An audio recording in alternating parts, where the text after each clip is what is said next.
min husni islamil mar'i tarkuhu ma la ya'ni. Termasuk ciri Islamnya orang itu baik adalah meninggalkan sesuatu yang tidak penting. Tarkuhu ma la ya'ni. Jadi hal-hal yang tak penting ini kan tak lakon nih. Hal-hal yang tak jelas hukum tak lakon ini ke warok nih berarti. Mau nih nggak semangkin gue nggak besagi. Saya tak penting mercon. Justru benikun tak penting. Sisi negatifnya lebih banyak dari positifnya.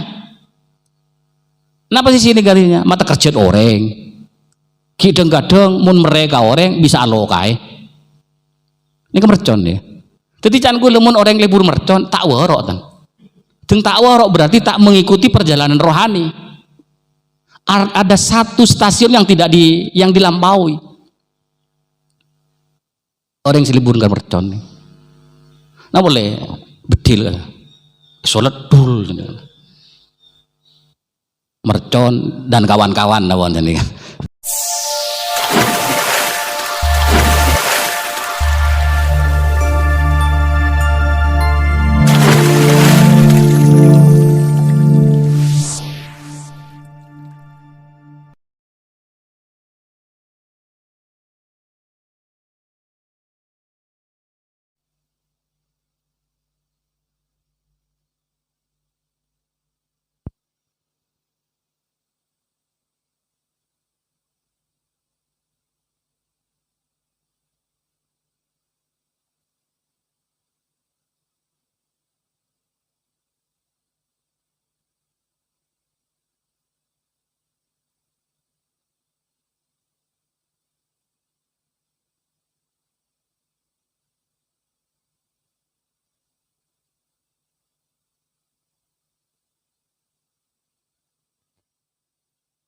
Kan tiap macet kan.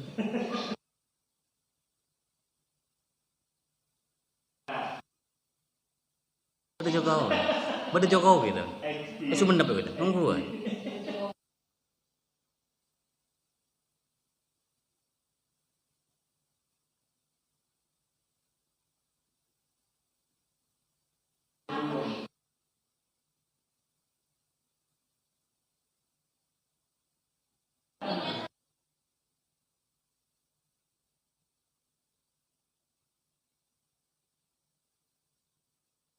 Anu, bon Pak Said. Mungkin Pak Said nya.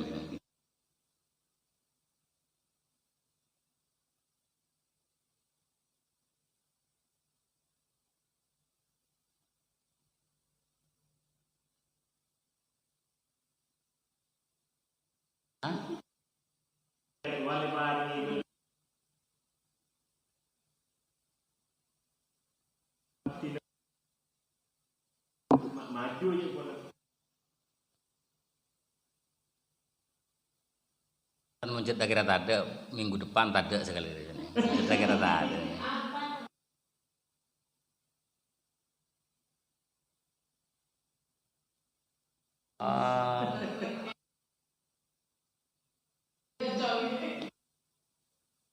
Ada yang mau dengar Aim benar jadi siapa jadi?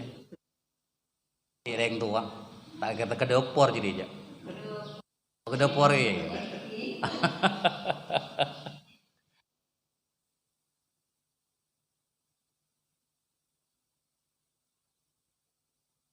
Ada ya.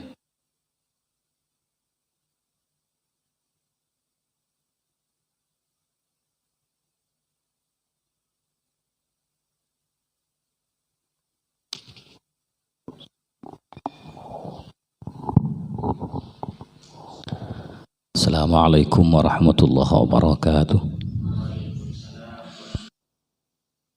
Al-Fatihah ila hadrati Rasulillah Muhammadin sallallahu alaihi wasallam wa ala alihi wa ashabihi wa azwajihi wa dhurriyyatihi wa ali wa al-mustabi'in wa ila arwahi al-a'immati mujtahidin wal ulama awliya syuhada salihin. Inna Allah yaqdis arwahahum fil jannah wa yu'li darajatin fiha yu'idu alaina min barakatihi wa ulumi fid dunya wal akhirah. Thumma rohi abaina wa ummahatina wa ajdatina jaddatina wa amamina wa ammatina wa akhwalina wa khalatina wa masyaikhina wa limu'alina ila ghafarallahu dzunubahum wa samadakhalahum wa nawwara dhurihahum wa ja'alal jannata ma'wahum. Al-Fatihah. A'udzu billahi minasyaitonir rajim. Bismillahirrahmanirrahim. Alhamdulillahi rabbil alamin arrahmanir rahim maliki yaumiddin. Iyyaka na'budu wa iyyaka nasta'in ihdinas siratal mustaqim. Shiratal ladzina an'amta 'alaihim ghairil maghdubi 'alaihim waladdallin. Rabbighfir li. Amin. Pertemuan ketiga mana bisa semangken tanggal siapa semangken 17 belas atau belum sih berarti si bakal datang tanggal segemi. Ini kawan putre yang dapur nih kawan. Iya.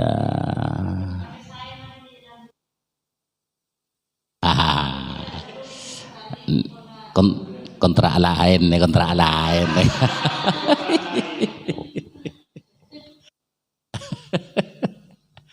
Kontrak lain.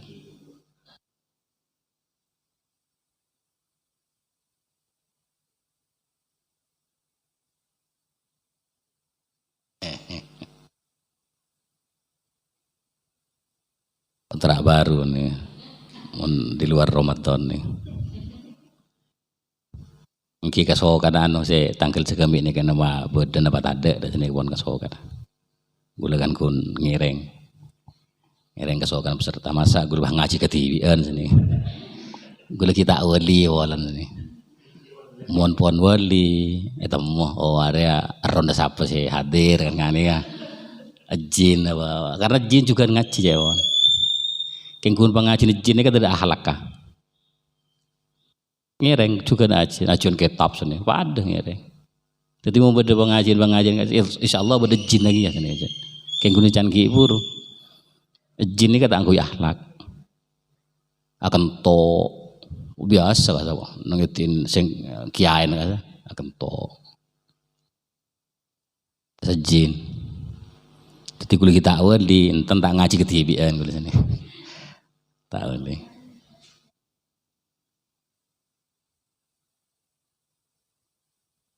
Semangken dan gula akan menyampaikan tentang al-maqamat wal ahwal.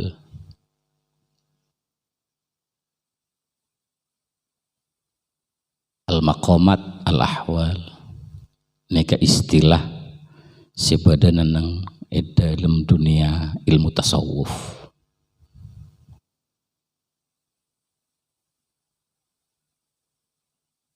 Al-maqamat wal ahwal.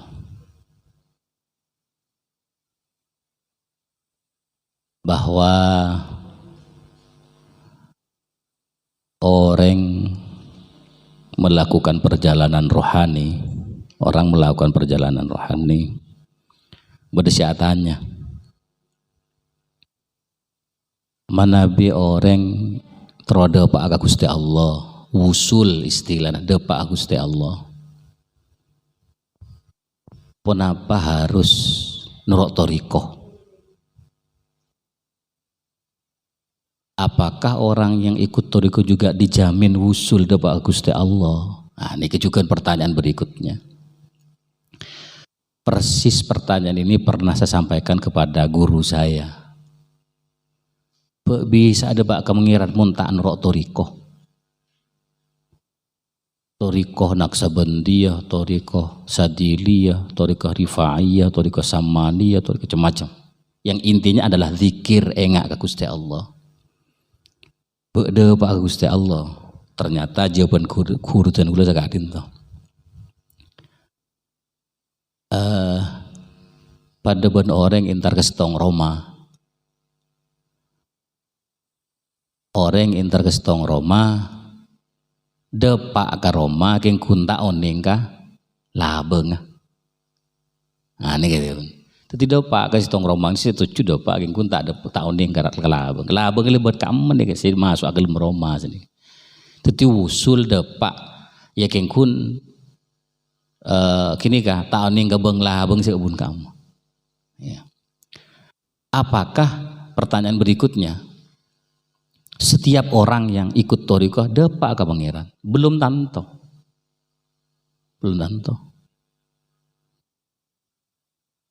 Jadi orang yang masuk torikoh mu'tabarah tidak menjamin wusul ke Allah. Boleh sampai ke ma'rifat, belum tentu. Tetapi kita melihat beberapa fakta bahwa ulama-ulama yang memiliki gelar al-arif billah, orang yang ma'rifat ke Gusti Allah, orang yang mengenal dak Gusti Allah, mereka yang sudah terjun di dunia torikoh.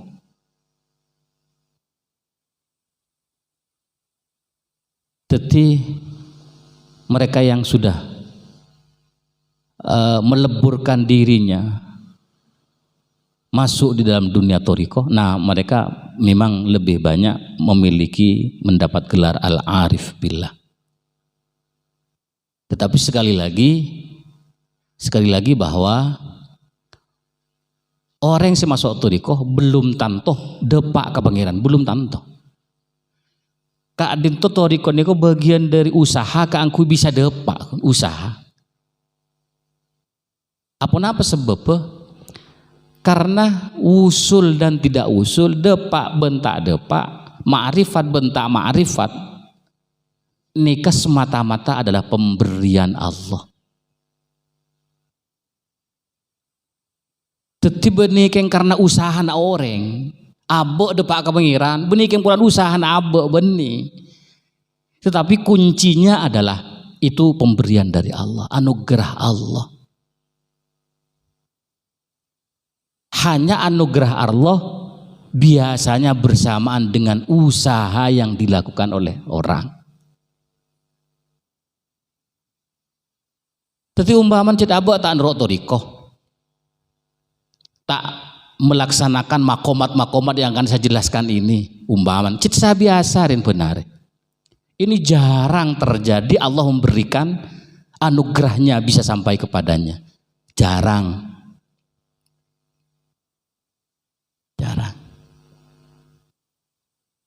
Jadi depak ke pangeran, tak depak ke pangeran, ampun, cek pun pangeran. Ma'rifat ke pangeran, tak ma'rifat ke pangeran, can pangeran dia. Kun abek gak itu cek terona si depak ke pangeran, si wusul ke pangeran. Cek terona abek si ma'rifat ke pangeran, ke Gusti Allah. Karena si cek pun kemarin orang yang si ma'rifat ke Gusti Allah maka akan merasakan dan kenikmatan yang tidak bisa dibahasakan. Karena itu masalah perasaan, itu masalah rasa di dalam hati.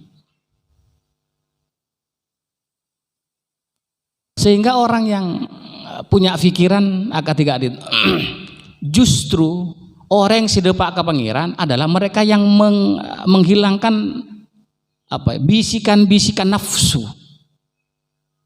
Jadi sedepak ke pangeran tadi nafsunya sekali. Nafsu tak rok ngirok ke perjalanan kita, perjalanan rohani kita tak erok-erok benafsu. Berarti cek ongku-ongku seceh.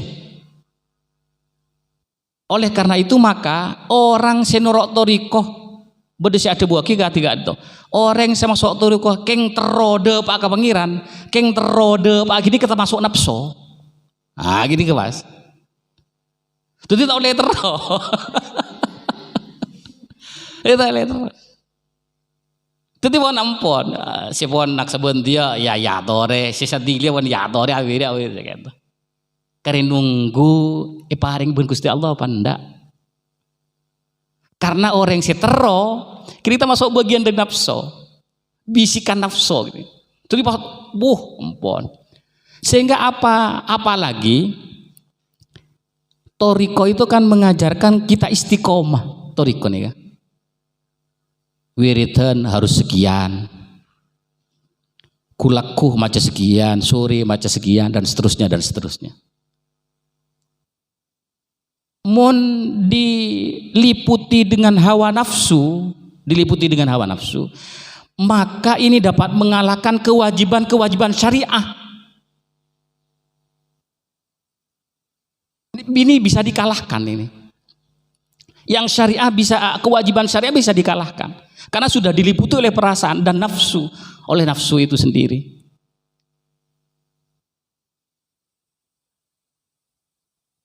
Nah, kewajiban aba kemudian tertindih, tertutupi dengan kemauan itu. Ya, makanya kemauan itu juga bagian dari apa ya, bisikan-bisikan nafsu. Neka orang si pondok pak ke tingkat tinggi nih kawan. Iki mengaba kan usaha pengetero kade sendiri le. Yang aba-aba ini usaha dimulai dari pengetero kade. Pengetero usaha ya kemudian pasrahkan kepada Allah. Itu yang terpenting. Ya. Nah, hari ini kita akan membahas tentang al-maqamat dan al-ahwal. Maqamat itu dari akar kata qama yaqumu.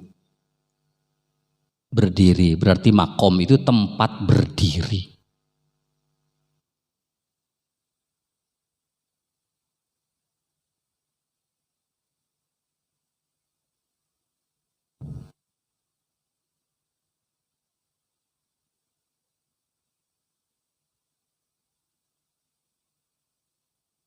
Tempat berdiri. Maqamat itu adalah tempat berdirinya orang yang melakukan perjalanan ruhani.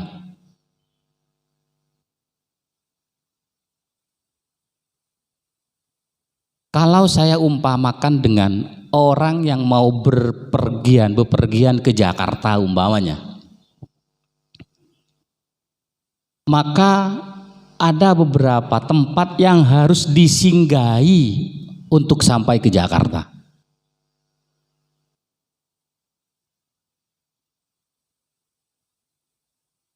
Yang pasti bahwa kalau kita berangkat dari Madura, yang pasti disinggahi adalah terminal-terminal. Masuk ke Mekasan, masuk terminal Pemekasan. Masuk Sampang, ada terminal Sampang. Terus begitu sampai di Jakarta. Nah, terminal tempat singgah itu di dalam perjalanan tasawuf disebut dengan maqamat.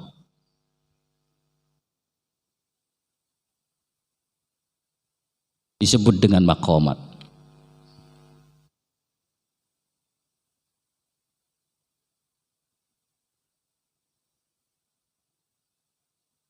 Sehingga memang maqamat itu pendapatnya ulama berbeda-beda.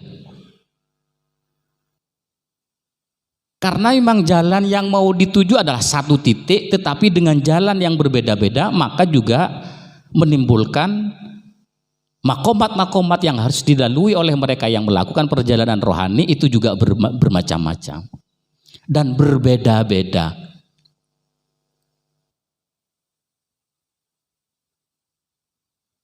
Beda ada bu maqamatnya orang sufi, beda betok, beda belu, beda sanga, macam-macam.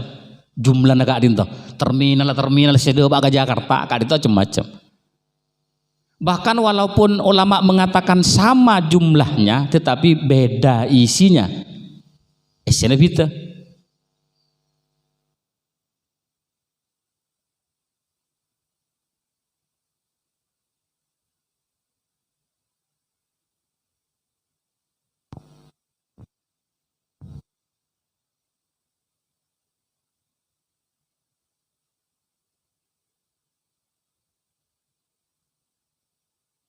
Nah, itu maqamat.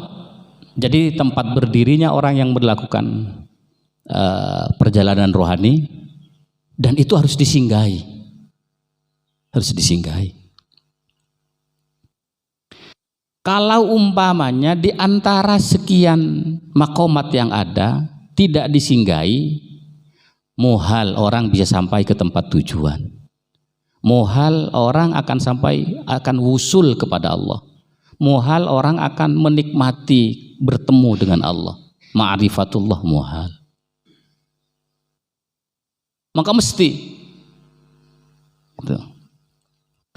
Dan maqamat ini bagian dari usaha orang. Bagian dari usaha harus dikerjakan. Harus ada upaya untuk mujahadah. Harus ada upaya untuk riyadhah. mujahadah, berjuang bersungguh-sungguh, kemudian riyadhah, latihan terus.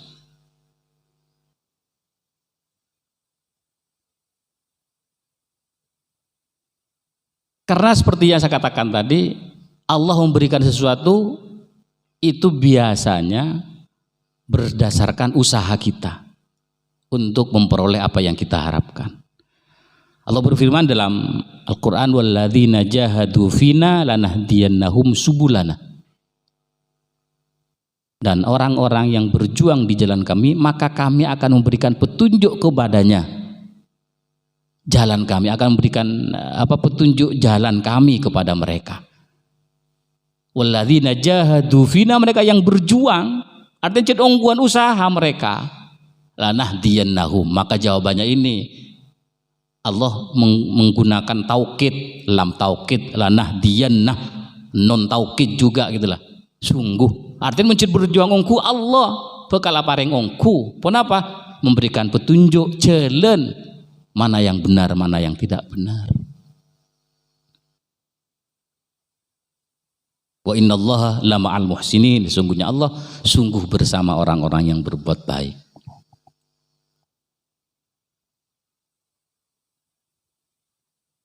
Yang pertama, maqamat itu adalah taubat.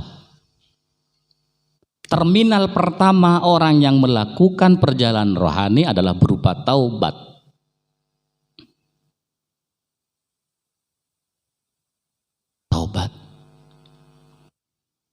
Taubat ini kembali, maknanya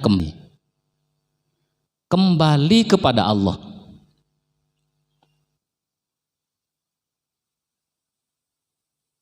Apakah taubat ini hanya dihubungkan dengan dosa? Enggak.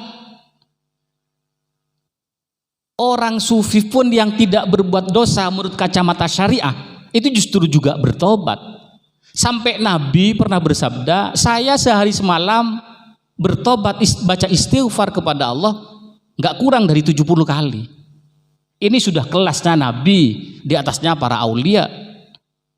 Berarti dengan baca istighfar kan bertobat berarti. Berarti tobat itu tidak hanya dihubungkan dengan mereka yang berbuat dosa. Oke lah, orang yang berbuat dosa wajib hukumnya bertobat. Kelas-kelas kita hukumnya wajib. Makanya tobat itu ada 3. Tobatnya orang yang biasa seperti kita. Kenapa bertobat? Karena tergelincir dari perbuatan dosa. Karena tergelincir dari perbuatan dosa. Ala kutusah, ya itu kemudian harus bertobat. Artemun ala kutusah itinah, berarti dia tidak ada upaya untuk bersungguh-sungguh berjalan menuju Allah. Ala kutusah itinah, berarti dia memang kengtro tak ada baka pangeran. Berarti terminal yang pertama ini sama ini. Jadi pertama-tama terminal yang harus dilalui oleh mereka yang melakukan perjalanan rohani adalah taubat. Jadi mau kita melakukan dosa tobat, melakukan dosa tobat. Apa tak sengka pangeran sinerema pun waktu.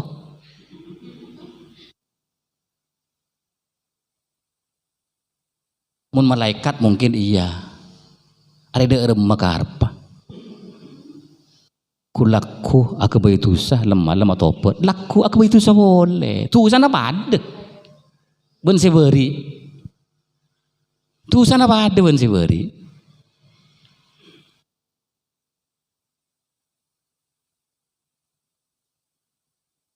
Justru Allah nyuruh untuk bertobat. Jadi Allah ini nggak kapok gitulah. Tidak sama dengan kita.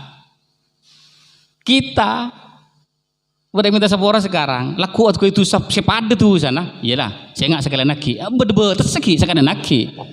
Kita di pangeran tak ada betes. Di pangeran tak ada betes. Nabi Khidir saja seperti yang saya ceritakan pada pertemuan pertama itu 3 kali. Nabi Khidir sendiri ternyata nggak sabar. Hadza firaqu baini wa bainik, Nabi Khidir kata Nabi Musa.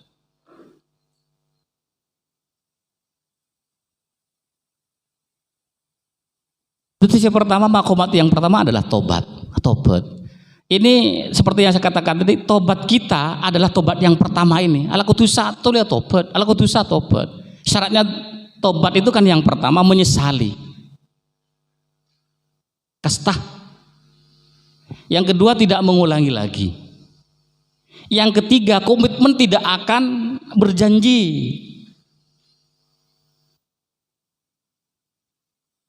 Jadi yang pertama adalah merasa kastah, yang kedua tidak mengulangi perbuatan itu, yang ketiga memang komitmen tidak akan mengulangi. Tobat. Ini yang paling rendah.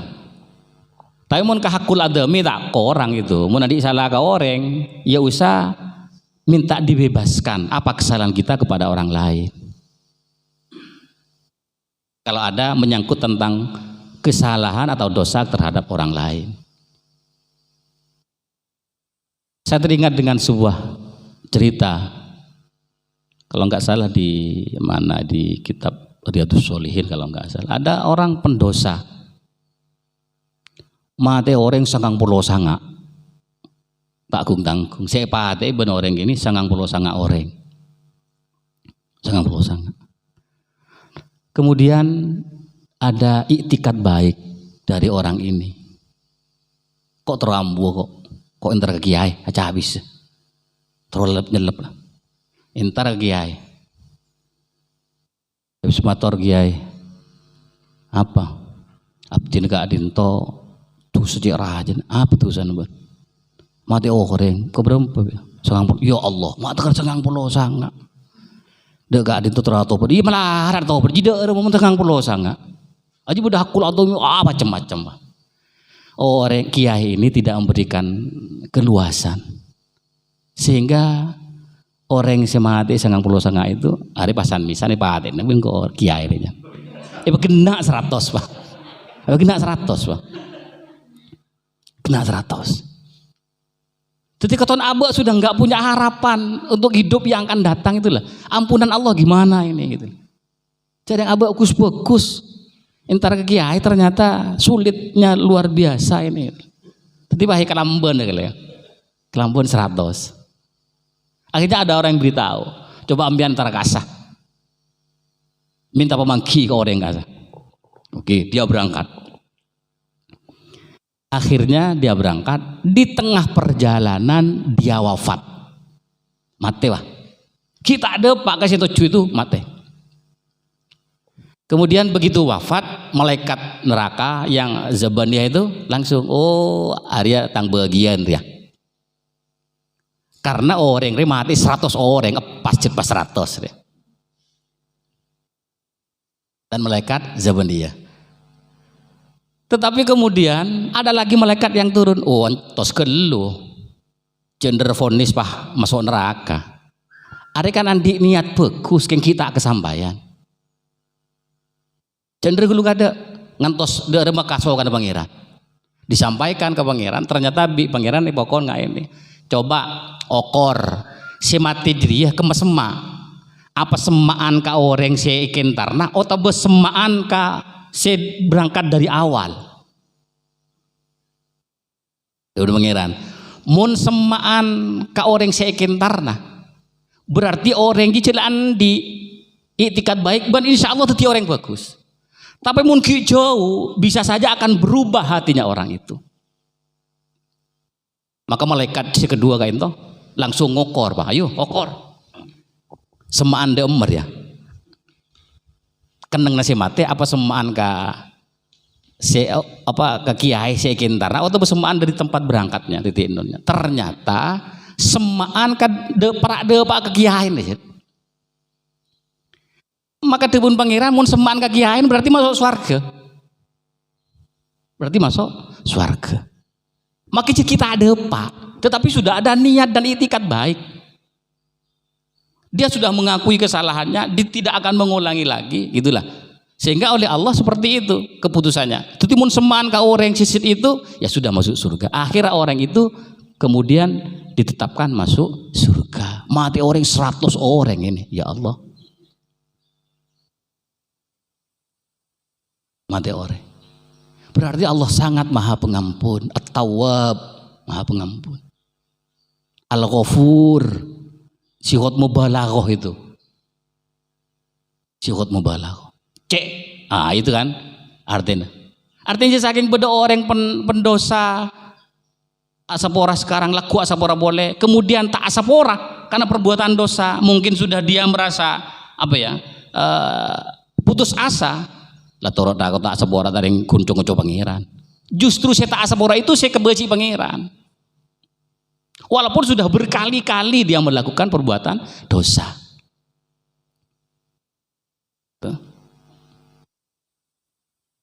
Jadi Rasulullah sendiri ini dalam sehari semalam nggak kurang dari 70 kali baca istighfar. Astagfirullahaladzim, astagfirullahaladzim. Ki kurang apa Rasulullah? Sudah maksum, terpelihara dari dosa. Kemudian dia sudah dijamin masuk surga. Pakai baca istighfar. Tak kurang dari pitong bolo. Kita sih tak jamin panapan berempat istighfar. Jadi itu tingkatan taubat yang pertama adalah taubatul awam, taubatnya orang yang biasa. Tingkatan yang lebih tinggi adalah taubatnya para ulama. Seperti apa taubatnya orang ulama itu? Dia merasa berdosa bukan karena berbuat dosa, bukan karena melakukan maksiat benih, tetapi karena tidak berbuat baik. Kun polan tak kebaik kebagusan, maka kemudian dia merasa berdosa kepada dirinya. Padahal mencari syariat, tak sedekah tak ada remah, tak tersenyum ke kancan tak ada remah, misem ke kancan tak ada remah, karena hanya perbuatan sunnah. Tetapi bagi orang yang sudah terbiasa seperti itu, tak sedekah, aroma sahabat salah, tak tahajud, aroma sahabat tak nyaman, aroma tak nyaman apa itu. Si biasa sholat duha pas tak duha, sudah. Lah usahakan tadi kok. Kok sebiasaan ku ngalah salam, mun laku usaha pak salam kok. Taubatnya orang yang tidak melakukan kebaikan. Jadi bukan karena tergelincir dari perbuatan dosa untuk tingkat tobat yang kedua ini, enggak. Tetapi karena memang dia merasa tidak melakukan sesuatu yang baik.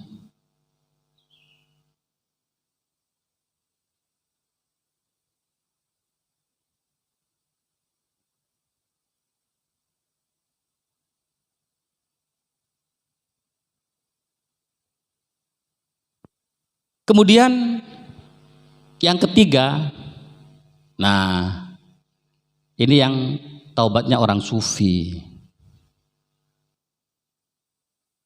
Taubatnya orang sufi termasuk juga taubatnya para anbiya.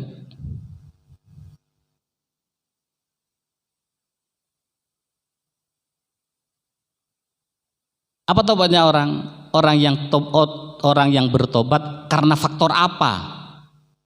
Karena dia lupa untuk mengingat Allah.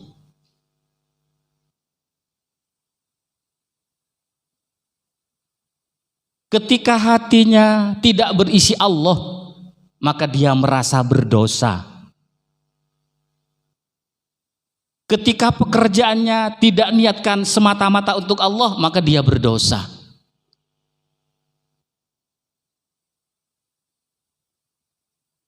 Sehingga memang taubat ini harus dilakukan oleh siapapun yang mau melakukan perjalanan rohani kepada Allah. Tingkatan orang awam, orang si cetak biasa kebeitusa, sampai orang sufi sekalipun masih harus tobat kepada Allah. Hanya perbedaannya adalah dia dosa, dia tidak melakukan kebaikan, dia tidak mengingat Allah. Itu saja bedanya. Timur nggak berabon salacit sudah dosa, Tak kebagusan, tak ingat ke pangeran. Ya Allah, tobatnya berarti berlipat-lipat. Tobatnya berlipat-lipat.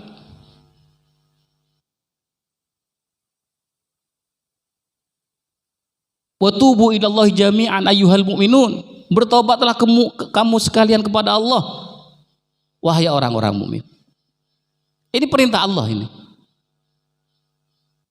Jadi selagi dia masih menyandang sebagai manusia, dalam tingkatan apapun, level atau makom apapun dalam dunia tasawuf, dia masih harus bertobat. Karena ini adalah stasiun pertama, terminal pertama yang harus dilalui.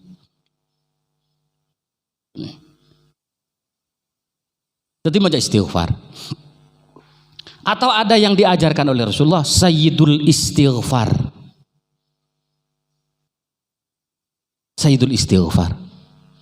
Allahumma anta rabbi la ilaha illa anta khalaqtani wa ana abduka wa ana ala ahdika wa adika mastata'tu a'udzu bika min syarri ma sana'tu abu'u laka bi ni'matika alayya wa abu'u bi dzambi faghfir li fa innahu la yaghfiru dzunuba illa anta. Sayyidul Istighfar. Ibu mundur tepat astagfirullahaladzim.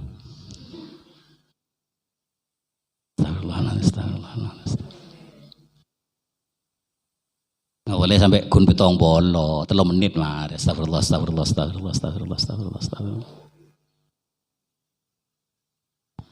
Makanya di salah satu toriko,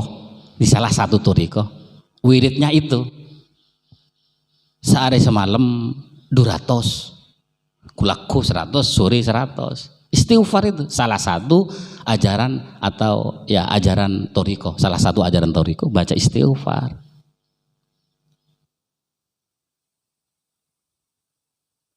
Hanya kalau orang baca istighfar yang semacam kita, yang nggak mengikuti, yang tidak tidak beradaptasi dengan dunia sufi, maka tak sampai ke hati.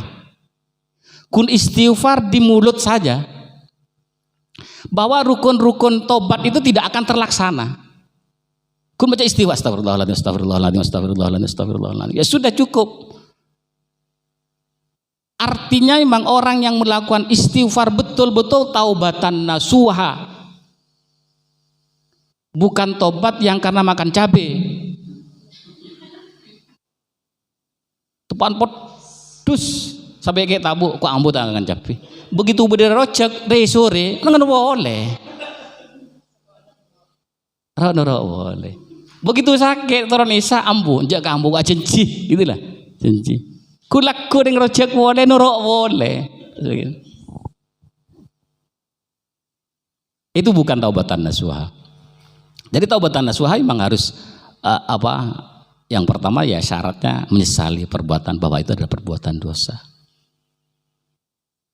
Yang kedua tidak mengulangi, dan berjanji. Yang ketiga adalah berjanji.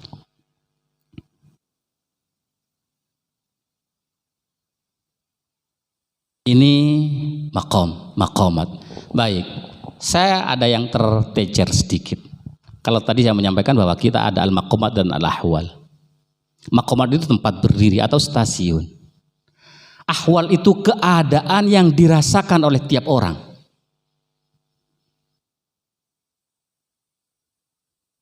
Ahwal.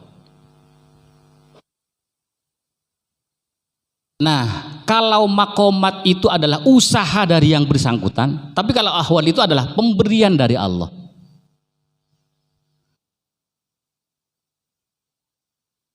Kalau saya contohkan begini, orang yang sudah melakukan, orang yang sudah sampai ke makom-makom tertentu, tobat atau makom di atasnya, makom di atas, terus begitu, maka akan muncul, akan lahir juga ahwal, keadaan-keadaan yang dinikmati oleh orang itu. Orang masa tenang, orang masa semakin rindu kepada Allah, kemudian merasakan ada ma'rifah, ada merasakan mesra, al-uns, ada merasakan takut, ada yang merasakan mengharap. Itu adalah al-ahwal. Jadi orang yang melakukan atau orang yang sampai pada tingkat atau titik tertentu dalam makom itu, mereka juga akan merasakan sesuatu yang pada dirinya akan ada, dan itu adalah pemberian Allah. Ini berbeda-beda. Tapi begitu tobat, kok besar ya kok Pak. Nah, itu ahwal itu. Kok besar. Mari dopak ke tingkat berikutnya, aduh, mak kok terlalu boleh. Nah, itu ahwal itu. Dan itu adalah semata-mata pemberian Allah atas usaha yang dia lakukan. Nah, usahanya itu adalah makomat. Kemudian ahwal itu adalah semata-mata pemberian Allah. Allah akan memberikan kenikmatan. Allah akan menyertakan rasa-rasa yang mungkin tidak pernah dirasakan oleh batin sebelumnya.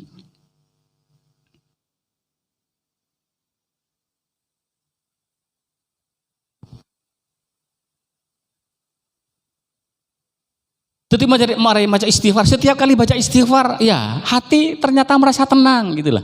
Nah, perasaan tenang itu adalah ahwal. Perasaan tenang. Itminan, ada al-uns, ada al-khauf, ada ar-roja, ada asyauq, ada rindu, ada mahabbah, cek cinta, ada mahabbah. Ada ma'rifat. Sehingga ulama juga ada yang mengaburkan berdesicit mestinya sebab makomat, ini ahwal. Ada yang mestinya masuk ahwal, ini makomat. Nah itu.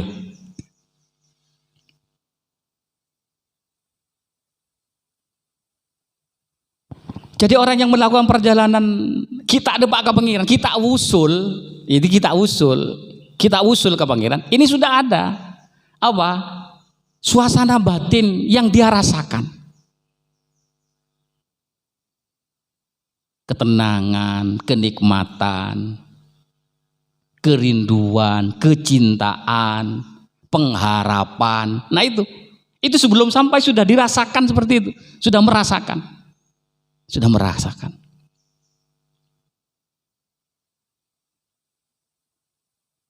Tentu yang merasakan adalah batin dan hati kita, bukan dicicipi melalui bibir dan lidah, enggak.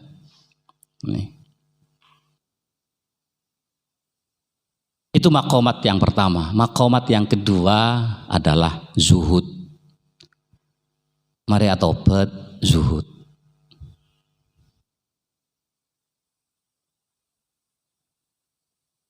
Zuhud itu menurut Imam Dhunnun al-Misri, tangan terbebas dari harta dan hati terbebas dari angan-angan.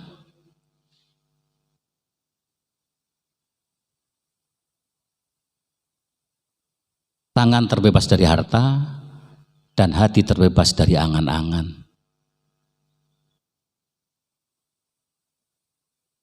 Cak maturan zuhud ini eber tak lebur, tak pati seneng diandin orang, tak seneng ke diandin orang. Eber tak lebur itu zuhud. Tetapi apakah orang sufi tidak boleh kaya? Bukan tidak boleh kaya. Justru kalau diberi kekayaan oleh Allah, dia yang mengendalikan kekayaan itu. Jadi kekayaan itu dikendalikan oleh dia. Karena Sultanul Aulia Syekh Abdul Qadir Jilani itu orang kaya. Sultanul Aulia ratona orang wali satunya. Saya lakukan kirim Fatihah itu. Bahkan tiap malam tanggal 11 berjilanian. Ya Sultanul Aulia Syekh Abdul Qadir Jilani itu. Manakibnya yang dibaca manakib Jilani. Saya baca itu adalah wiridannya Imam Syekh Abdul Qadir Jilani. Saya baca itu. Sholawat, boleh. Asmaul Husna itu terakhir. Itu adalah wiridannya Syekh Abdul Qadir Jilani. Jadi tanggal 11 orang yang bodoh, apa itu 11-an, ya itu adalah Syekh Abdul Qadir Jilani. Yang dibaca adalah profilnya Imam Syekh Abdul Qadir Jilani, dan yang dibaca adalah wiritannya Syekh Abdul Qadir Jilani. Saya baca jamaah itu sholawat, assalatu wassalamu alaika ya Rasulullah, assalatu wassalamu Allahumma sholli ala, dan seterusnya itu. Kemudian apa ya terakhir itu, ya hadi ya alimu ya khabir ya mubin ya hadi ya, itu adalah wiritannya Syekh Abdul Qadir Jilani. Itu ken kun senoro pas tadi saya ngalak kasih Abdul Qadir Jilani. Ada senora. Kenapa? Karena tidak ada pencerahan kepada mereka. Yang kep itu biasa kompolan setetanggaan. Itu. Padahal itu adalah Syekh Abdul Qadir Jilani. Kenapa tanggal 11? Karena lahir dan wafatnya tanggal 11. Kalau nggak salah itu riwayatnya seperti itu. Syekh Abdul Qadir Jilani ini orangnya kaya, tetapi zuhud luar biasa. Tak kira setirang wali mun tak zuhud. Tak kira depak ke pangeran mun tak zuhud. Mungkin libur ketunya. Tak kira depak ke pangeran, mungkin libur ketunya. Karena memang stasiun yang kedua atau terminal yang kedua adalah zuhud. Nih. Saya katakan bahwa orang wali bukan tidak boleh kaya. Karena kaya dan tidak kaya itu adalah ketentuan Allah. Syekh Abdul Qadir Jilani ada cerita begini. Setong bekto beda orang intara cabis ya ke Syekh Abdul Qadir Jilani. Cabis. Apa? Cabis melolo. Nah cabis ya. Masuk ke pekarang. Nah, masuk ke pekarang terkejut pas. Orang itu terkejut. Ya Allah. Mak pak bodi jalan tenggenteng ya dan Syekh Abdul Qadir Jilani. Neng halamannya. Andai kata sekarang itu kendaraan yang sudah bermerek berkelas. Karena ketika itu kendaraan alat transportasi yang paling bagus adalah kuda. Ya kalau sekarang Alphard, Pak Polo Wiki itu, Pak Polo Joron itu tenggenteng salah. Dia kemudian suudzon kepada Syekh Abdul Qadir Jilani. Duh, mak bodi kiai di burung katunya jaga burung kok tak habis ya. Burung Pak. Karena nggak besaki yang terlima kiai, Pak Buddha Alphard sepak Polo Biki tak tanggung, Alphard Pak Polo Biki itu ilmu itu. Burung mulai. Tak ada Pak Karoma, nah kayak tabu Pak. Sakit perut. Orang ini kayak tabu Pak. Tak sampai apa tak ada Pak Karoma itu sakit tabu, kemudian dia numpang kepada rumah tetangga. Numpang. Iya, reng sudah katamu yang orang reng apa kena musibah seperti itu, tuan rumah sih melarang. Nyari hitam po, dun kesempuan. Reng kayak tabu kan dun kesempuan mau reng kono itu. Ya kalau sekarang yang ada diapet, apalah macam-macam itu. Ternyata nggak ada satu pun yang manjur, nggak ada yang manjur. Akhirnya gimana? Ternyata tuan rumahnya bermimpi malam harinya itu. Mimpi kerabuan Syekh Abdul Qadir Jilani. Apa? Kebun Syekh Abdul Qadir.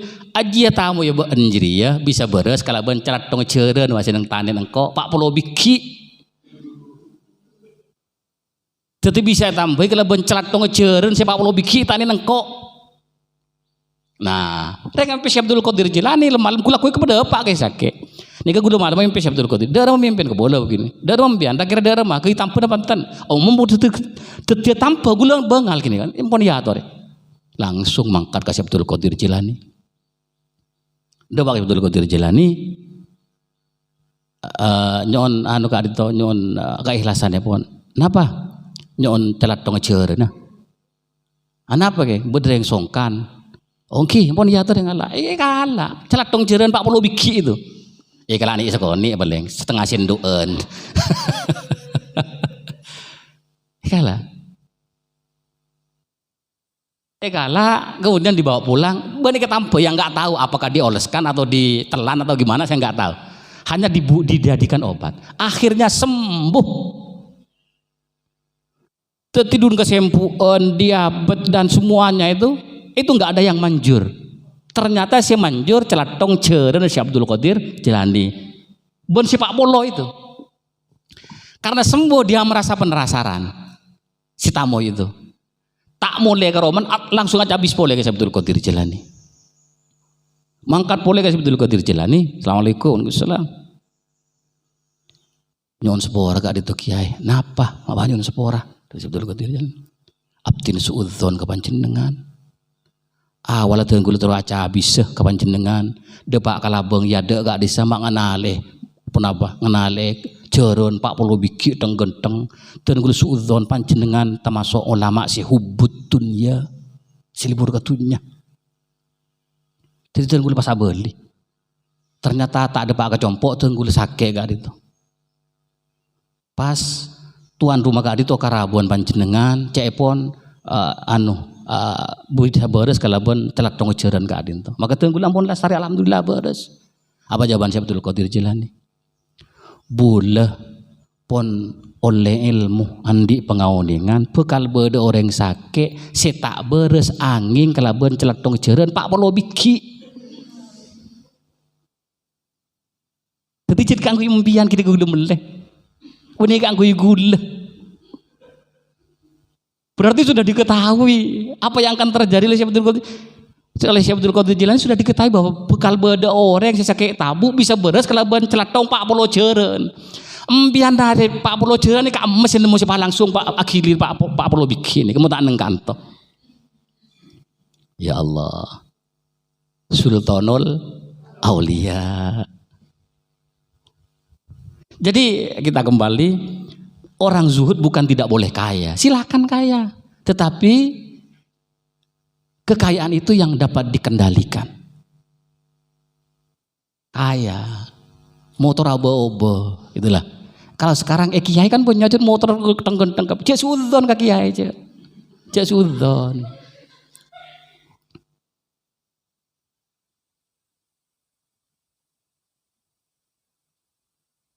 Oh mungkin ya istilah motoran, salah motor AC.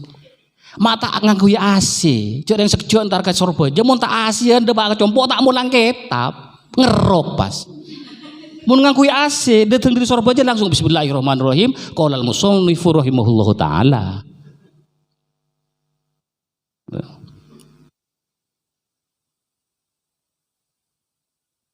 Benih membela diri benih.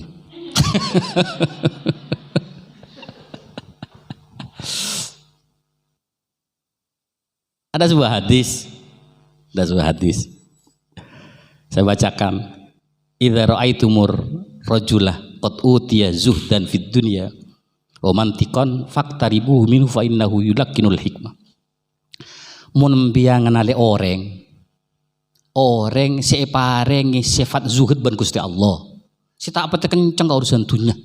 Make kaya tapi tak pete kenceng, tak pete lebur ini kali. Tak pete lebur urusan dunya.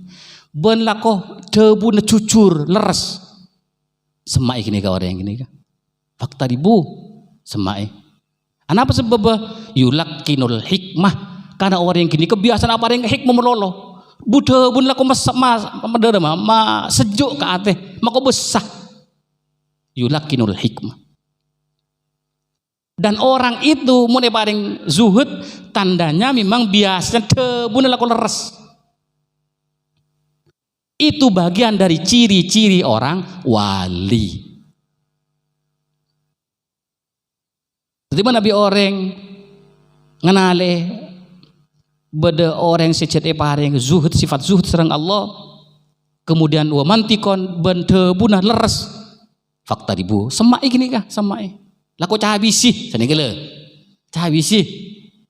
Habis benih ikut minta tangkel melolo. Oh, kau nanti anda akawinnya bodoh entar sana gitu.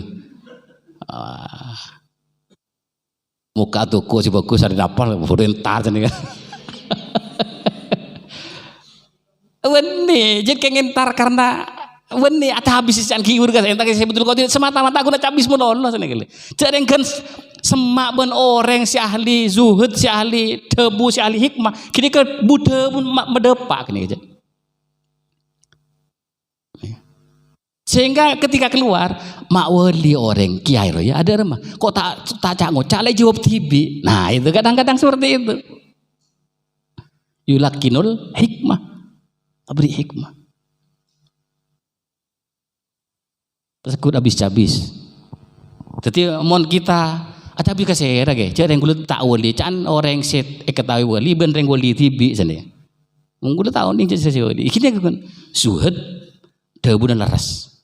Faktaribu fa innahu yulakinul hikmah. Ini hadis nih, hadis.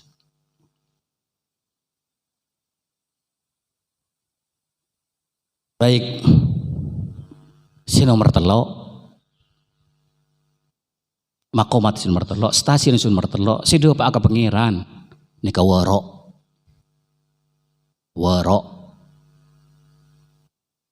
Si pertama tobat, si nomor dua zuhud, si nomor telo warok.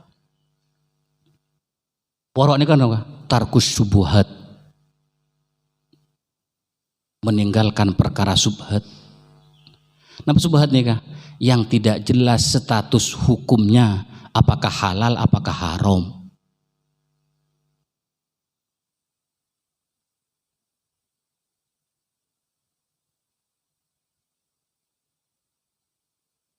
Mak boleh si haram, saya tak jelas tidak dikerjakan, nggak jelas hukumnya itu. Sesuatu yang tidak penting itu juga tidak dikerjakan. Makanya ada hadis yang berbunyi min husni islamil mar'i tarkuhu ma la ya'ni. Termasuk ciri Islamnya orang itu baik adalah meninggalkan sesuatu yang tidak penting. Tarkuhu ma la ya'ni. Jadi hal-hal yang tak penting, ini kan tak lakon nih. Hal-hal yang tak jelas hukumnya tak lakon. Ini warok nih berarti. Mau nih nggak semangkin gula nggak besaki. Saya tak penting mercon. Justru benikun tak penting. Sisi negatifnya lebih banyak dari positifnya.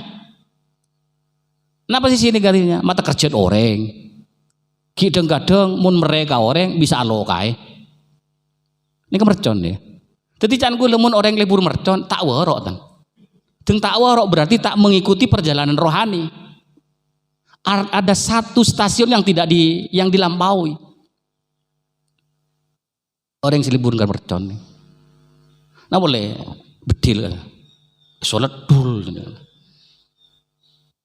mercon dan kawan-kawan lawan ini.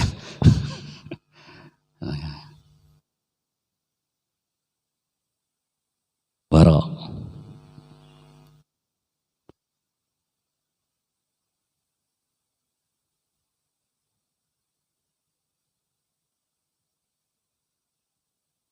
Baik, itu tarkus syubhat. Jadi benikun meninggalkan hal-hal yang tidak jelas statusnya halal dan haram, tapi juga ya hal-hal yang tidak penting tidak dilakukan. Nika warok.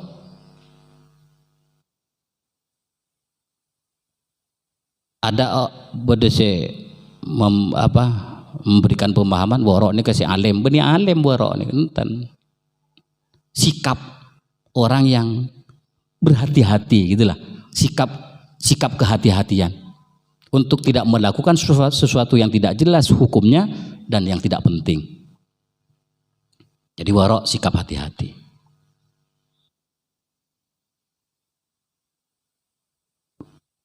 Kemudian yang keempat,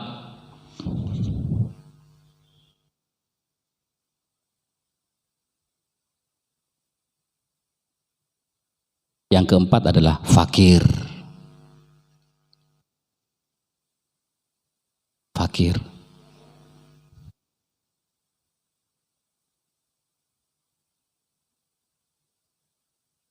Fakir nikah artena membutuhkan. Buto. Benih fakir yang tadi itunya benih. Berarti mau fakir dalam hal urusan tunya dia butuh dunia gitulah. Makanya fakir miskin. Berarti fakir miskin dalam hal ekonomi dia nggak punya materi. Saya keterlasan tadi itu fakir miskin. Itu. Tapi al-fakru di sini adalah membutuhkan kepada bantuan Allah. Membutuhkan kepada bantuan Allah. Kalau tidak karena bantuan Allah, kemudian kepada siapa kita akan minta bantu? Kalau tidak kepada Allah, lalu kepada siapa kita mengeluh? Kalau tidak Allah, lalu kepada siapa kita akan bercurhat? Maka kita sangat membutuhkan kehadiran Allah. Kita sangat membutuhkan bantuan Allah. Kita sangat membutuhkan pertolongan Allah. Kebutuhan itu, sikap yang sangat butuh itu adalah fakir namanya. Fakir. Jadi bukan berarti orang yang melakukan perjalanan menuju Allah adalah harus fakir. Bajunya compang-camping seperti ada 80 tambalan umpamawan ya. Ya enggak. Tidak harus begitu.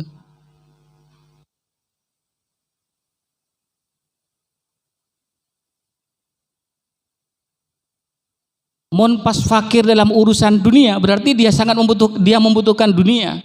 Mun putotunya berarti dia tidak suhud. Nah itu.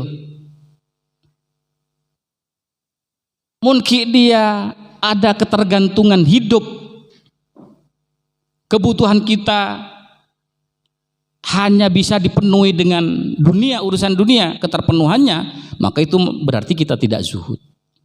Berarti fakir di sini membutuhkan kepada pertolongan dan bantuan Allah semata. Al-fuqara rida'us syaraf, katanya Imam Ghazali, wa libasul mursalin wa jilbabus sholihin. Fakir itu selendangnya kemuliaan. Jadi orang yang selalu membutuhkan pertolongan Allah adalah dia sudah memakai selendang kemuliaan. Dan itu juga termasuk bagian dari pakaiannya para rasul. Fuqara, rasul. Kalau diartikan fakir itu adalah miskin, berarti Nabi Sulaiman nggak masuk di sini.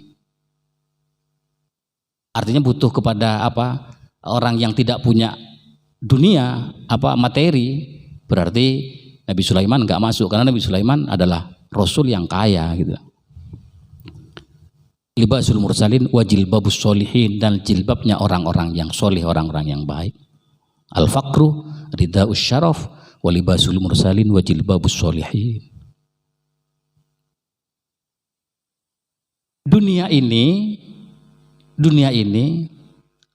ta'alluqnya, hubungan dengan kehidupan kita dengan urusan dunia ini tidak diatur, tidak ada hubungannya dengan fakir dalam makomat ini sebenarnya. Itulah bukan fakir dalam urusan dunia.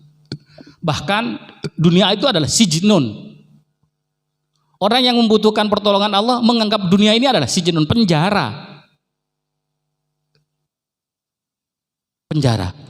Apa penjara itu? Suasana yang menakutkan, yang menyeramkan dan tidak menyenangkan. Justru keadaannya gelap, susah dan seterusnya. Itu sijnun. Oleh karena itu maka orang kadang-kadang banyak menggambarkan kesusahan itu dengan warna hitam. Orang yang susah, orang yang berduka, simbolnya adalah hitam. Jadi mau orang antara ala labat ngakui kelampi celeng. Itu adalah simbol duka, itu simbol susah.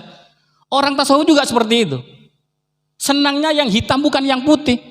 Kenapa? Menimbulkan semangat bahwa dia sangat membutuhkan Allah karena dia dalam keadaan duka. Dirinya dalam keadaan susah. Makan beda penceramah itu. Saya awalnya nggak paham, malah kok gue celeng deh.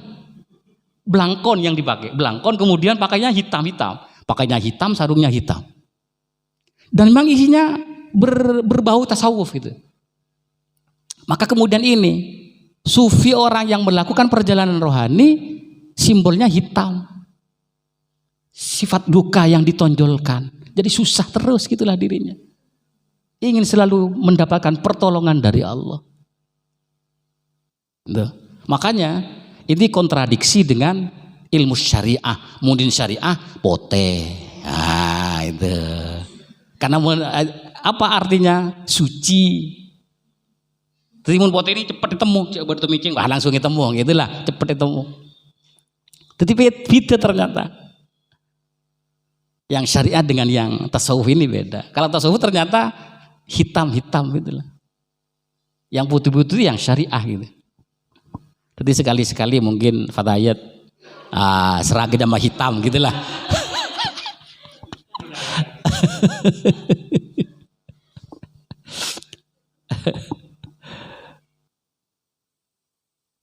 Oke. Berikutnya adalah stasiun yang ke-5. Ini ada 7, tinggal 2. Walaupun sudah debat sejam. Sabar. Sabar.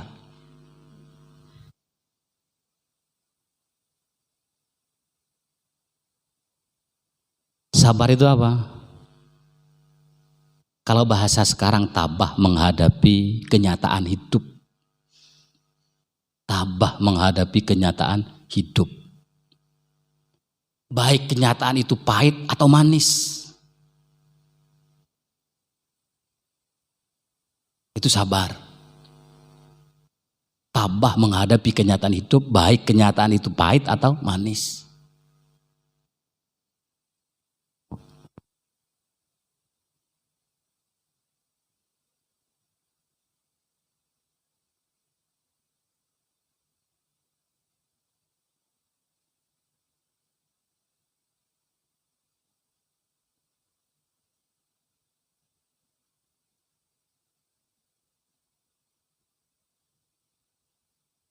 Bahasa yang biasa kita pergunakan, sabar juga adalah mengendalikan hawa nafsu dan emosi.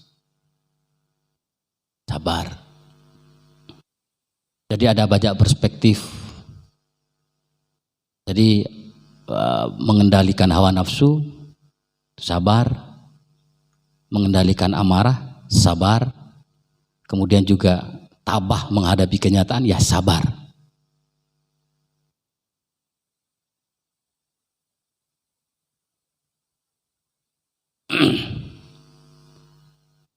Saya beberapa hari yang lalu tanya ke mahasiswi, tiap kelas sampai berapa, 5 atau 6 kelas atau lebih, coba siapa yang orang tuanya wafat? Banyak, ada 10 orang dalam satu kelas itu. Kemudian saya tanya, siapa yang ibunya wafat? Dalam satu kelas kadang-kadang nggak ada. Berarti yang wafat bapaknya. Langsung tanya lagi kelas sebelah, saya tanya, siapa yang orang tuanya wafat? Saya Pak, ada sekitar 7 orang. Yang wafat siapa? Ibu Pak, hanya 1 orang. Berarti dari 7 orang itu 6 orang yang bapaknya wafat. Dari 6 kelas atau 7 kelas. Ternyata lebih banyak yang wafat itu laki-laki. Itu. Jadi banyakan saya wafat itu suami daripada istri. Saya dalam hati begini, berarti Allah memberikan sifat sabar ini lebih kepada perempuan daripada ditimbang kepada laki-laki. Ketika sudah suami tidak ada, maka tidak boleh, tidak dituntut seorang istri itu harus tabah menghadapi fakta itu. Karena sudah menjadi tulang punggung keluarga, menjadi kepala rumah tangga, menjadi supir dalam sebuah perjalanan. Ibu itu sudah. Berarti sikap sabar itu harus lebih dimiliki oleh seorang perempuan. Karena dengan fakta itu, dengan penelitian yang saya katakan tadi itu. Tapi banyakan mereka tadi pak timbang benbu. Mun sudah anak jerajah, oke lah. Mereka sudah dewasa, bisa berpikir masa depan mereka masing-masing. Ayo kanak-kanak, jetem dan seterusnya. Di situ sangat diperlukan peran seorang ibu yang tabah menghadapi kenyataan itu.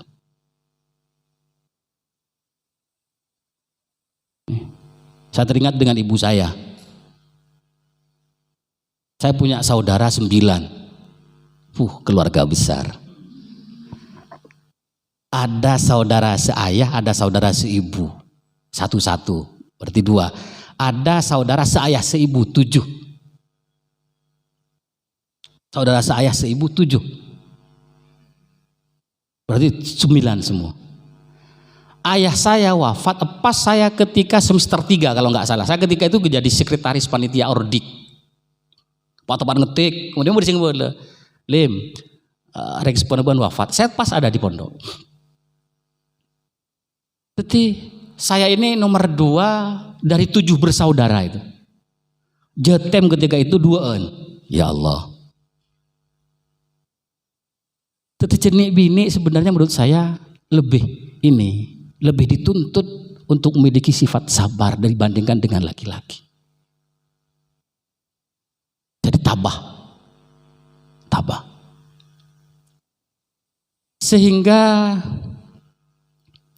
ada yang mengatakan seperti ini juga.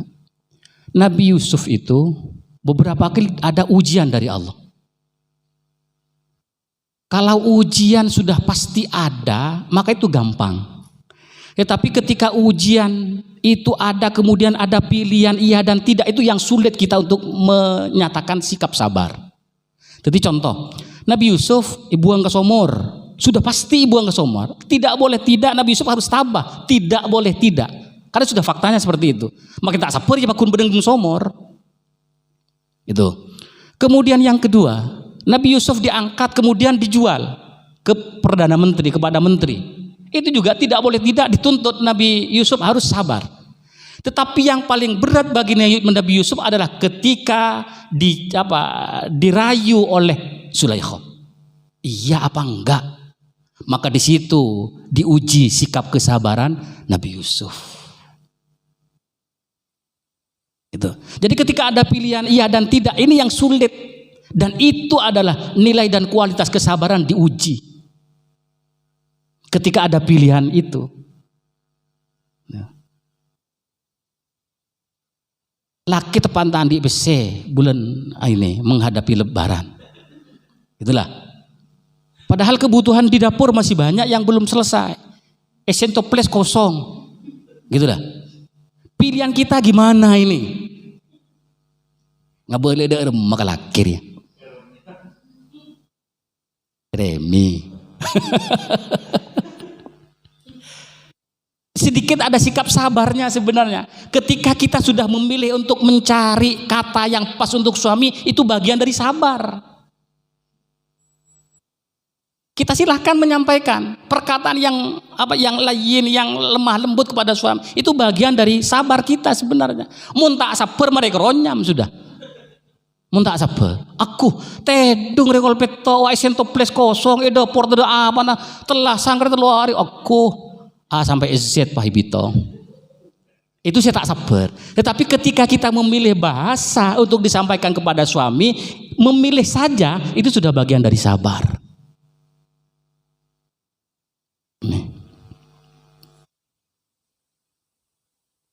Jadi orang yang mau melakukan perjalanan kepada Allah, ya ini sikap sabar terus harus ada terus gitu.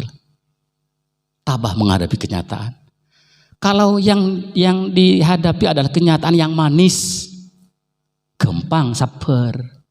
Tapi mohon baik, itu yang susah.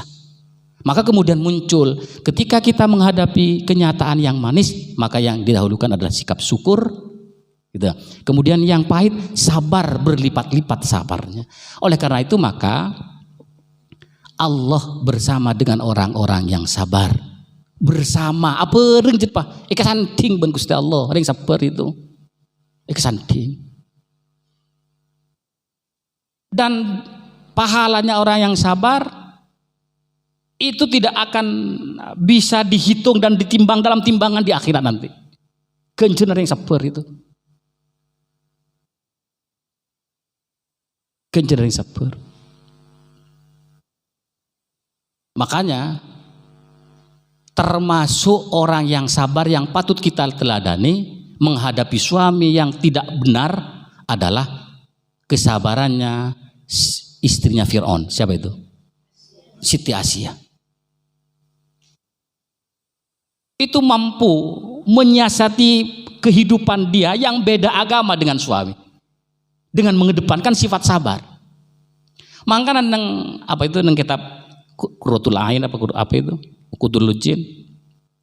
Orang yang sabar menghadapi kejelekan suaminya, maka sama dengan akan diberikan pahala oleh Allah, sama dengan pahalanya Siti Asia. Sebaliknya, kayak laki si sabar ngadu bini, si tak pati ento, si tak pati bener. Nah itu kayak laki seperti itu, maka disamakan dengan kesabarannya Nabi Ayub. Nabi Ayub sabar, koreng itu dibiarkan, bahkan mau olan kekering anak boleh, olan sih boleh. Mungkin kita kan jen olan sih buang. Di Nabi Ayub enggak, justru koreng itu mau olan kekering sebab boleh. Jadi dalam kehidupan rumah tangga ya sabar ini ya mesti harus dikedepankan juga. Apalagi perjalanan rohani menuju kepada Allah. Ini yang kelima. Yang keenam adalah ridho.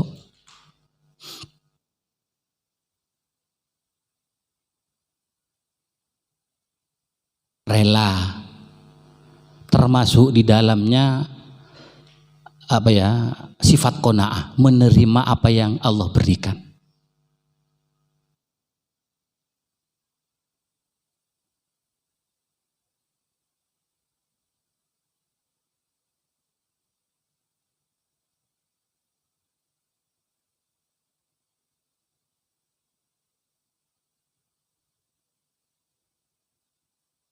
Robi Adawiyah pernah ditanya, apa ridho itu? Apa rela itu? Apa suka itu? Apa kesenang itu?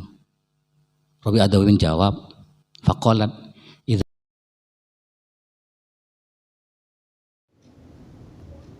kana sururuhu bil musibah kasururuhi bin ni'mah.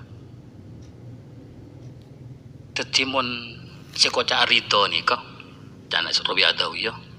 Mune paring nikmat perak, maka ke perak namun diberi nikmat kini kepada ben perak kambian diberi musibah. Terus diberi musibah perak kia di sini kan. Udah susah. Allah, kamu masih ada bagi luar nembian nih. Coba langsung mengeluh.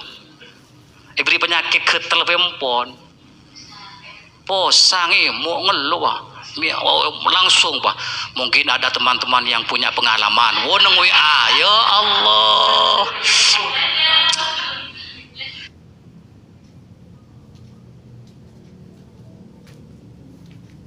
mau jawab tel-ketel. Jadi jangan itu idza kana sururuhu bil musibah kasururihi bin ni'mah.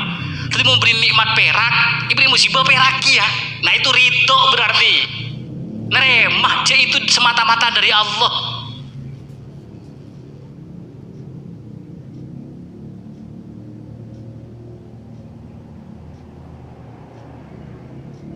Ini terminal yang ke-6 ini sudah. Makanya cek melaharat si duga kayak ini keton cek melaharat. Ya mungkin perak ereng bareng pangeran biasa aja. Sujud cepat langsung. Tapi memberi musibah si perak, masya Allah. Kamu ada orang perak kehilangan laki, tak ada yang gila gini berarti. Kamu ada orang perak kehilangan anak ada. Sehingga perbandingannya menurut Robi Adawiyah, mun empiane paringi putrah perak sampai nyambeli embi agak di buaim beri itu. Akeka naudzubillah apa set nyambeli embi boleh. Naudzubillah dari wong selamat tadi. Paring kenikmatan perak, paring susah perak ki sareng Gusti Allah. Ini tingkatannya luar biasa nih kawan, luar biasa, luar biasa. Yang terakhir, tawakal, berserah diri, menyerahkan atau mewakilkan urusan kehidupan kepada Allah. Pasrahki bungkol ke Gusti Allah. Pasrahki bungkol ke Gusti Allah.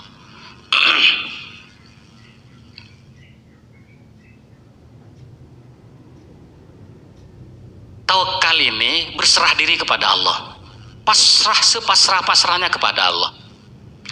Hanya perlu diketahui bahwa kepasrahan itu harus dimodali dengan keyakinan, harus didasari dengan keyakinan. Pasrah ke pangeran tapi tak yakin, tak geratan. Makanya Allah mengatakan, "Wa may yatawakkal 'ala Allah fahuwa hasbuh." Siapa yang berserah diri kepada Allah, Allah yang akan mencukupi. Enggak ada kalimat bahwa tawakal kemudian usaha, enggak ada ini. Pasrah ke pangeran. Fahuwa hasbuh, Allah yang akan mencukupi. Tetapi sekali lagi, yang sering terjadi pada diri kita, kita tidak yakin. Justru yang ada adalah kekhawatiran. Masa iya modeng ta'ala kok bisa kaya? Masa iya modeng tadi PC bisa masuk sekolahan? Masa iya modeng tadi PC bisa mangkat haji? Itu kekhawatiran terus yang ada pada diri kita. Tuh.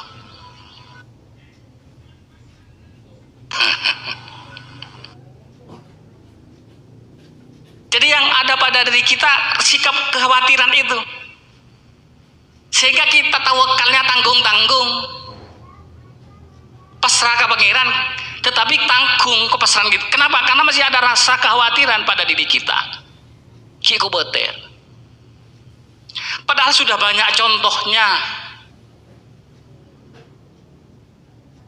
Saya di Penakan, apan benembun si karena melarat, tetapi anaknya justru kuliah ke Mesir. Kuliah ke Mesir, mak bisa, ya itu kehendak Allah. Kehendak Allah. Saya punya kakak kandung. Saya punya kakak, dia haji berkali-kali padahal nggak punya uang. Kekun pas ternyata yang menjadi mutawif.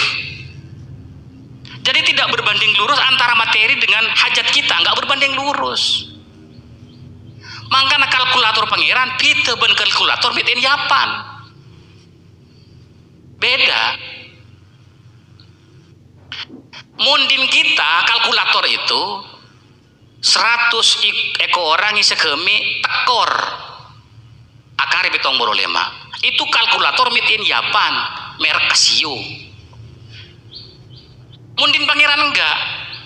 100 ekor orang segemi maka bertambah berlipat-lipat. Itu kalkulator made in Allah.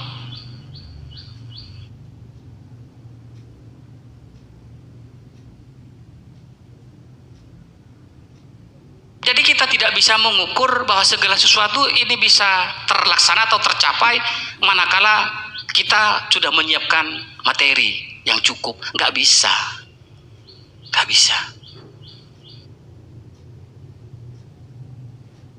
Nah, tingkatan sufi yang paling tinggi sudah pada hubungnya dengan urusan tunjuk sekali cipah pas rabungkol ke pangeran. Mangkan tak ada usahakan mundin sufi ini tak ada usahakan aja pak. Pas rabungkol ke pangeran. Jadi pangeran kepi ngatur. Makanya may yatawakkal 'ala Allah fa huwa hasbuh. Siapa yang tawakal kepada Allah, yang sudah berserah diri kepada Allah secara total, Allah yang akan mencukupinya. Fa huwa hasbuh. Maka menurut Zunnun Misri, at-tawakkul tarku tadbirin nafsi wal inkhila'i minal hauli wal quwwah. Tidak bersandar pada pengaturan diri dan berlepas dari daya dan kekuatan diri. Jadi beningan puaki abok pulang kaya, enggak abok pulang alim, anan pasti tireng alim, belum tentu. Apakah dijamin anaknya guru jadi guru pinter? Enggak, belum tentu. Apakah dijamin anaknya kiai jadi orang bagus? Belum tentu. Enggak menjamin. Karena yang ngatur manusia itu, perpikiran manusia kan seperti itu. Jadi orang kaya, anak kaya, guru andi anak, guru, kiai andi anak, kiai ada seterusnya uang seperti itu. Itu kan pikiran tadbir manusia, pengaturan. Tapi Allah yang ngatur sendiri. Justru kadang saya deng bungkalatan di kiai, deng bungkalatan di kiai. Apa? Ikalaman tuh ben kiai. Bisa jadi, bisa jadi. Jadi ini tawakal tingkat dewa. Dewa. Saya mau cerita sedikit. Ada seorang sufi namanya Ibrahim bin Adham. Tawakalnya luar biasa. Jadi orang sufi ini sudah tawakal tingkat tingginya, ini sudah nggak bisa diukur gitulah. Can pengiran kepi, can pengiran kepi. Ngurus ini, ngurus kehidupan, can pengiran. Ngatur ini, can pengiran. Satu ketika Ibrahim sebenarnya ingin menjajaki sebenarnya Ibrahim bin Adham itu. Apakah benar wa ma min dabbatin fil ardi illa 'ala Allahi rizquha? Sesuatu yang ada di muka bumi ini yang melata, maka Allah yang menjamin rezekinya. Apalagi manusia. Ibrahim bin Adham ini masuk ke stong gua. Tak nyembingkan, dia berjanji, saya tidak akan makan. Apakah benar saya masih diberi rezeki oleh Allah? Saya tidak akan makan, kecuali yang akan saya makan sudah ada di mulut saya. Kalau hanya ada di depan saya, belum tentu itu adalah rezeki saya. Bisa saja rezekinya tikus, bisa saja rezekinya semut. Kemudian Ibrahim masuk ke sebuah gua, wirid. Sudah beberapa hari lapar,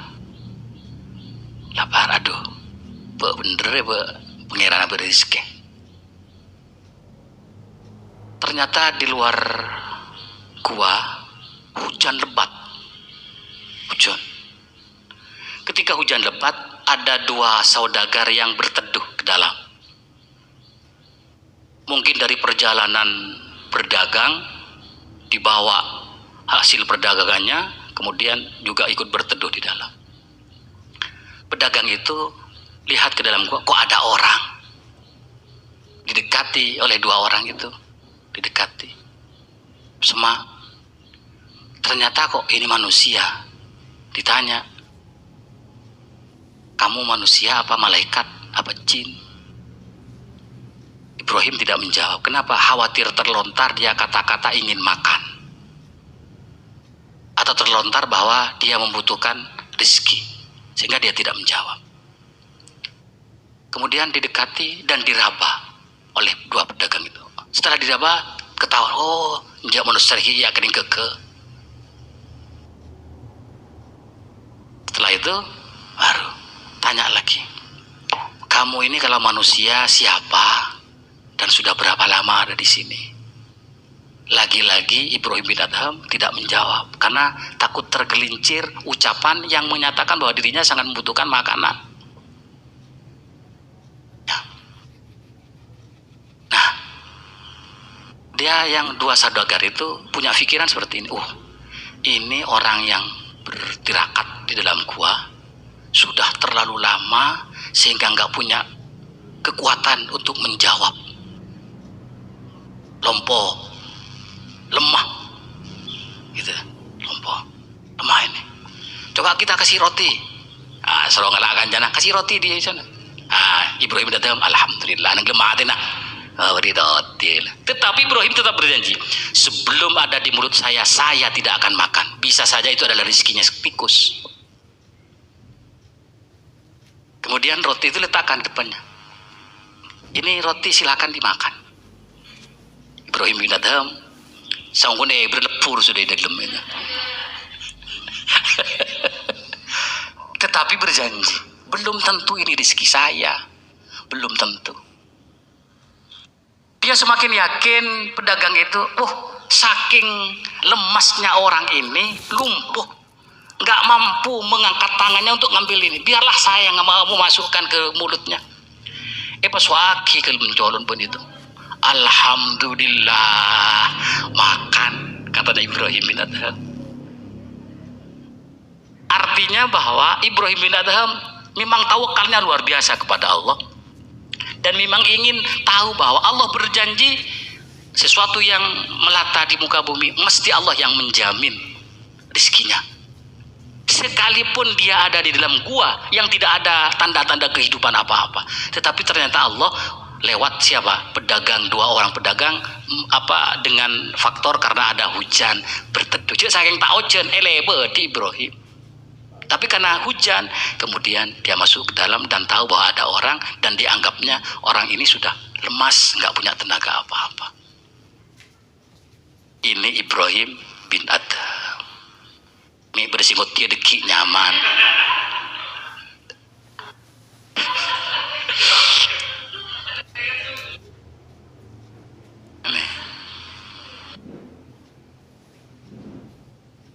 Nah, inilah saudara, ibu-ibu sekalian, ya, bahwa orang yang melakukan perjalanan rohani harus dari taubat, harus taubat dulu, harus zuhud, kemudian ada waro, ada fakir, ada sabar, ada ridho dan tawakal. Pertanyaannya adalah, apakah kalau ini nggak kerjakan tapi torikohnya istiqomah? Nggak bisa susul. Ki libur ketunya, tapi terus ma'rifat tak kira, gitu. Tapi cuy istiqomah baca istighfar, ya betul kan istighfar. Istiqomah baca Allah ya guna Allah. Tetapi sifat-sifat ini tidak pernah diupayakan, nggak pernah diperjuangkan dalam diri kita, maka kita tidak akan sampai kepada Allah. Nggak akan sampai. Karena ini adalah harus dilakukan oleh mereka yang melakukan perjalanan rohani. Jadi tobat, kade, zuhud, waro, fakir, sabar, ridho, dan tawakal. Harus ini. Apalagi ditambah dengan zikir yang, nah, maka ini semakin cepat kita untuk meniti dari satu stasiun ke stasiun yang lain, dari satu terminal ke terminal yang lain, semakin cepat. Manakala didukung dengan zikir di dalam torikoh itu. Jadi jakun ngampuaki toriko melolo. Maka harus ini juga. Karena menurut Imam Ghazali, tasawuf itu intinya adalah menghilangkan sifat yang jelek dan kita menghiasi dengan sifat yang terpuji. Itu inti daripada tasawuf. Ini semua taubat, zuhud, warok, fakir, sabar itu adalah menghiasi diri kita dengan sikap atau akhlak yang terpuji.